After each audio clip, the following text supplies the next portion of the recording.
Good afternoon, fellow believers in Jesus Christ.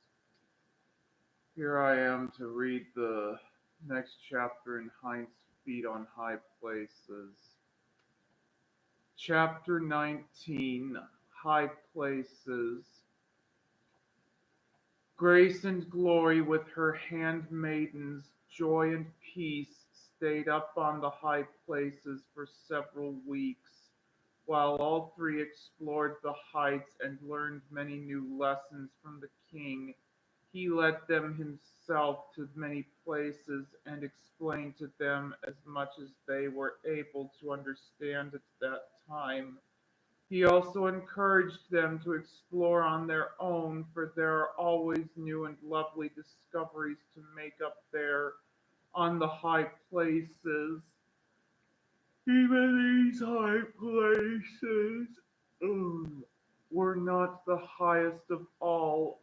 Others towered above them into the sky where mortal eye could no longer follow them, and where only those who have finished their pilgrim life on earth are able to go. Grace and Glory and her friends were on the lowest, the beginner's slopes in the kingdom of love, and these were the parts which they were to explore and enjoy at this time. From these slopes, too, they were able to look down on the valleys below, and from that new viewpoint gain an understanding of many things which had been puzzling and mysterious to them before. From beneath they had not been seen clearly, and even then only a small part had been visible. The first thing, however, which they realized up there on the slopes of the kingdom of love was how much more there would be to see and learn and understand when the king took them higher on higher on future occasions. The glorious view which they now enjoyed was but small in comparison with all that lay beyond, and would be visible only from yet higher places above. It was now perfectly evident to them that there must be ranges upon ranges of which they had never dreamed while they were still down in the narrow valleys with their extraordinarily limited views. Sometimes, as she looked on the glorious panorama visible from these lowest slopes in the kingdom of love, she found herself blushing as she remembered some of the dogmatic statements which she and others had made in the depths of the valley about the high places and the ranges of truth.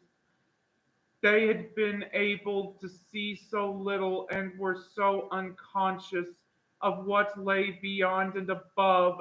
If that had been the case, while down in the valley, how much more clearly she now realized that even up on those wonderful slopes, she was only looking out on a tiny corner of the whole. She never tired of looking from the glorious new viewpoint on the first slopes of the kingdom of love, and seeing it all from a new perspective. What she could see and could take in almost intoxicated her with joy and thanksgiving, and sometimes even with inexpressible relief. Things which she had thought dark and terrible, and which had made her tremble as she looked up from the valley because they had seemed so alien to any part of the realm of love, were now seen to be but parts of a great and wonderful whole. They were so altered and modified that as she saw what they extended into, she wondered at having been so blind and stupid, at having had such false ideas about them. She began to understand quite clearly, that truth cannot be understood from books alone or by any written words. but only by personal growth and development in understanding, and that things written, even in the book of books, can be astonishingly misunderstood while one still lives on the low levels of spiritual experience and on the wrong side of the grave on the mountains. She perceived that no one who finds herself up on the slopes of the kingdom of love can possibly dogmatize about what is seen there because it is only then that she comprehends how small a part of the glorious whole she sees. All she can do is to gasp with wonder, awe, and thanksgiving, and to long with all her heart to go higher and to see and understand more, paradoxical as it may seem, as she gazed out on dazzling vistas so glorious that she could not look at them steadily or grasp their magnificent sweep. She often thought that the prayer which best expressed her heart's desire was that of the blind man. Lord, that I might receive my sight, help me to open myself to more light, help me to fuller understanding. Another thing which gave her continual joy was their unbroken communion with the king. Wherever he went, she and peace and joy went to, springing behind him with a delight which at times was almost hilarious, for he was teaching and training them to use their hind feet. Grace and Glory quickly saw, however, that he always chose the way most carefully and restrained his own amazing strength and power, taking only such springs and bounds as they could manage to. So graciously did he adapt himself to what was possible to their newly acquired capacity that they scarcely recognized in the exhilaration of leaping and skipping like hinds feet on the mountains, that, that had he really extended his powers, they would have been left behind completely, for Grace and Glory, who had been lame and limping all her life, the ecstasy of leaping about in this way and of bounding from rock to rock on the high places as easily as the mountain rose, was so rapturous that she could hardly bear to cease from it even for rests. The king seemed to find great delight in encouraging this and led her on and on, taking longer and longer leaps until at last she would be quite breathless. Then, as they sat side by side on some new crag to which he had led her, while she rested, he would point out some of the vistas to vistas to be seen from the new viewpoint. On one of these occasions, after they had been up on the high places for several days, she flung herself down on the lichen and moss covered crag to which he had led her, and laughing and breathless said, even Hind's feet seemed to need a rest now and then. Grace and Glory, he answered, do you think you understand now how I was able to make your feet like hinds feet and to set you on these high places? She drew closer to him and looked earnestly in his face and asked, how were you able to do this, my lord and king? Think back over the journey you made, he replied, and tell me what lessons you learned on the way. She was silent for a while as she reviewed the whole journey, which had seemed so terribly long and in some places so cruelly difficult and even impossible. She thought of the altars which she had built along the way of the time when she had stood with him at the trysting place in the valley, when he had called her to follow him to the heights. She remembered the walk to the foot of the mountains, the first meeting with suffering and sorrow and of learning, to accept their help. She recalled the shock of what had seemed such a heartbreaking detour down into the desert and of the things which she had seen there. Then their journey along the shores of loneliness, the empty cove which the sea had filled to the brim, and then the agony of disappointment and frustration experienced in the wilderness when the path once again had turned away from the high places. She remembered crossing the great sea wall, walking through the woods and valleys until the rapturous moment when the path had turned back toward the mountains. Her thoughts turned to the precipice of injury, the force of danger and tribulation, the great storm during which they had sheltered in the hut, and then the mist, the endless mist, and the awful moment when the path suddenly led down into the valley of loss and the nightmare abyss of horror into which she had looked when she had thought of turning back. She recalled the descent down into the valley of loss and the peace she had found there before reascending to the heights in the aerial chairs, and of the days spent in that place where she had been prepared for her burial, then that last agonizing ascent, and the cave where they sheltered from the floods, and where she had been tempted to cast away the promises, then the spring called Mara, and finally the mist shrouded grave up among the peaks where she had been bound to the altar. How little she had imagined when first she set out on that strange journey what lay ahead of her and the things which she would be called upon to pass through. So for a long time she sat silent, remembering, wondering, and thankful. At last she put her hand in his and said softly, "My lord, I will tell you what I learned." "Tell me," he answered gently.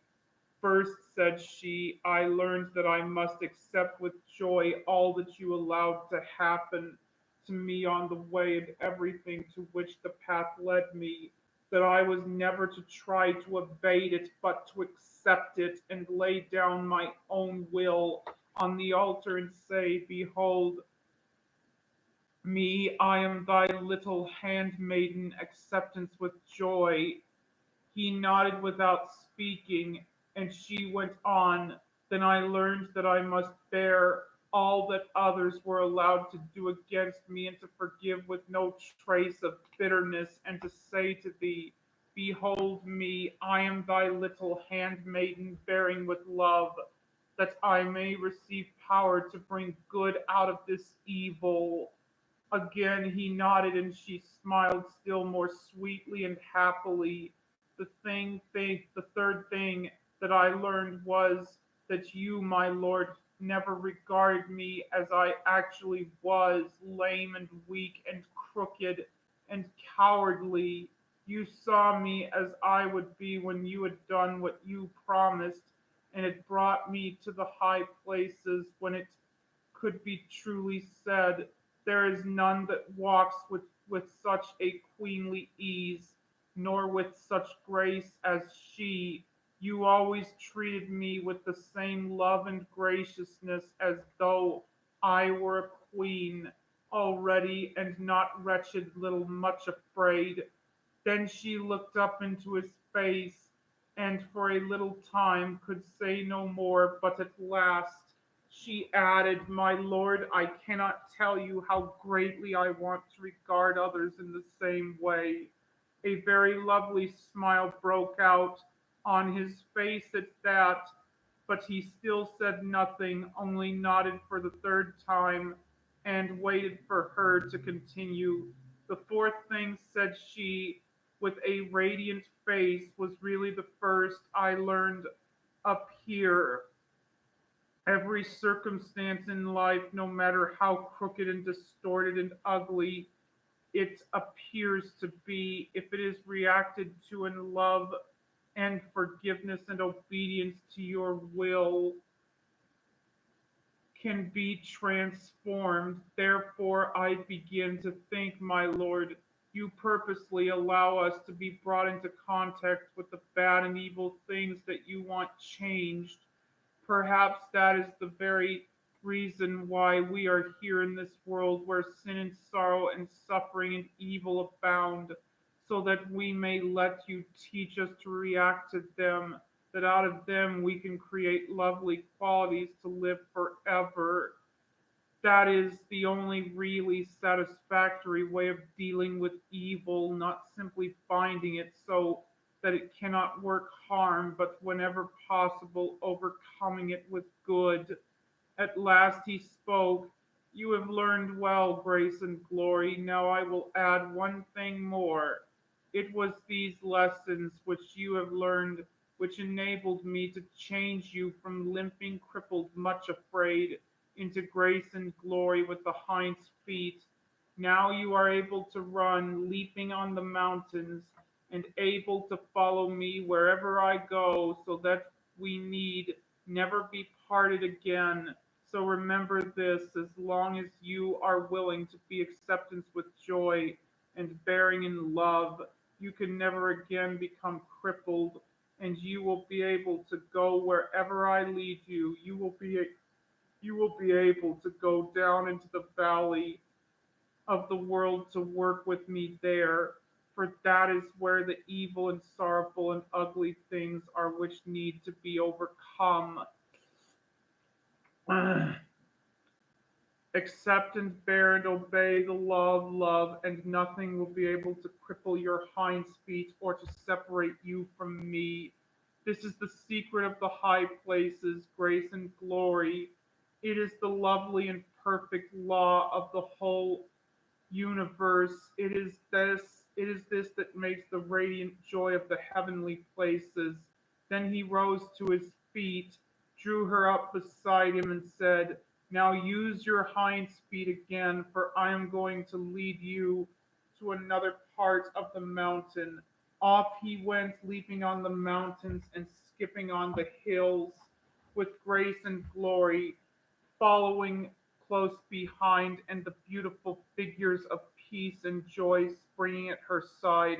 As they went, she sang this song: set me as a seal upon thine heart, thou love more strong than death, that I may feel through every part thy burning fiery breath, and then like wax held in the flame may take the imprint of thy name.